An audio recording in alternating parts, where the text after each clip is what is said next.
ప్రధానమంత్రి సూర్యఘర్ యోజన పథకంపై రాష్ట్ర ప్రభుత్వ ఆధ్వర్యంలో అవగాహన సదస్సులు నిర్వహిస్తున్నామని ఎమ్మెల్యే బోండా ఉమామహేశ్వరరావు చెప్పారు. సోమవారం న్యూ రాజరాజేశ్వరి పేటలోని కేరన్ షేర్ మున్సిపల్ కార్పొరేషన్ పాఠశాలలో ఈ పథకంపై సదస్సు నిర్వహించారు. ఆయన మాట్లాడుతూ సౌర విద్యుత్ ద్వారా ప్రయోజనాలు ఉన్నాయని, వీటిని ఎక్కువ మంది సద్వినియోగం చేసుకోవాలని సూచించారు.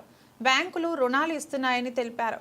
కార్యక్రమంలో నాగవంశ సంక్షేమ అభివృద్ధి సంస్థ చైర్మన్ ఎరుబోతు రమణారావు, డివిజన్ అధ్యక్షులు ఎస్కే కబీర్, మచ్చా ఇమాన్యుయల్, కట్ల వేణుగోపాల్, దేవర సత్యనారాయణ, శృతి, లీలా, రేణుక పాల్గొన్నారు.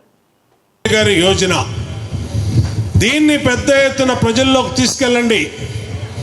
ప్రతి ఒక్కరికి సోలారు కనెక్షన్ తీసుకోమని చెప్పండి. దానివల్ల వాళ్ళకి నెలకి 300 యూనిట్లు వాళ్ళు కరెంటు కాలిస్తే నెలకి 450 యూనిట్లు ఈ 3 kVA సోలార్ కనెక్షను కరెంటు తయారు చేస్తుంది. కాబట్టి వాళ్ళ 300 యూనిట్లు పోను 150 యూనిట్లకి వాళ్ళకే డబ్బులు వెనక్కి వెళ్తాయి. ఇది జీవితకాల పరిష్కారం. కరెంటు బిల్లులు సున్నా చేయటానికని చెప్పి ఈ పథకాన్ని తీసుకొచ్చారు. ఈ పథకం మన కోసం వచ్చినటువంటి పథకం. ఇప్పుడే మన సోదరుడు ఎరుబోతు రమణరావు చెప్పాడు, 6000 ఇళ్ళు ఉన్నాయి ఇక్కడ.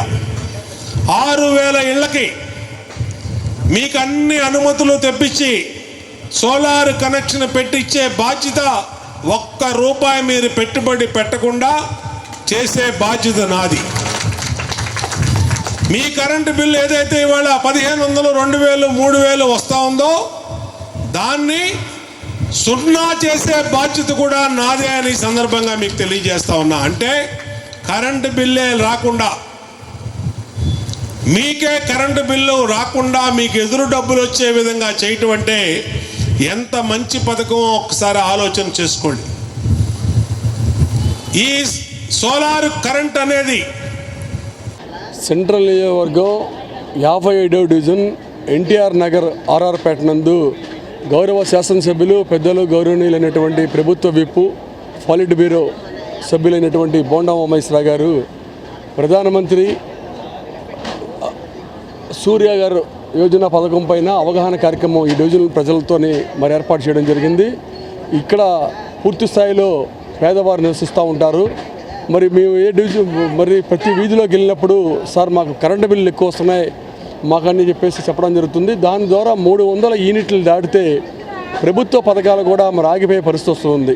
దాని వివరంగా గౌరవ శాసనసభ్యులు మరి మహిళలందరూ కూడా వివరించారు. 300 యూనిట్లు మరి రావడం వల్ల ప్రభుత్వ పథకాలు ఇచ్చే పరిస్థితి లేదు కనుక మరి సోలార్ విధానాన్ని మీరు చేసుకోండి. దానికి ₹78,000 సబ్సిడీ వస్తుంది. మీరు సొంతంగా మరి డబ్బులు కట్టుకునే పరిస్థితి కూడా లేదన్నారు. మరి బ్యాంకు రుణం పోను ₹23,000 కట్టాలన్నారు. ఆ ₹23,000 కూడా కట్టకుండా ఈ రోజున మా శాసనసభ్యులు మరి కూటమి ప్రభుత్వం నాయకత్వంలో ఈ డివిజన్లో ఎన్టీఆర్ నగర్ ఆర్ఆర్ పేట నందు ఈ రోజున సోలార్ విధానాన్ని పైన మరి పూర్తి స్థాయిలో మరి వాలంటరీ మరి ఉన్నటువంటి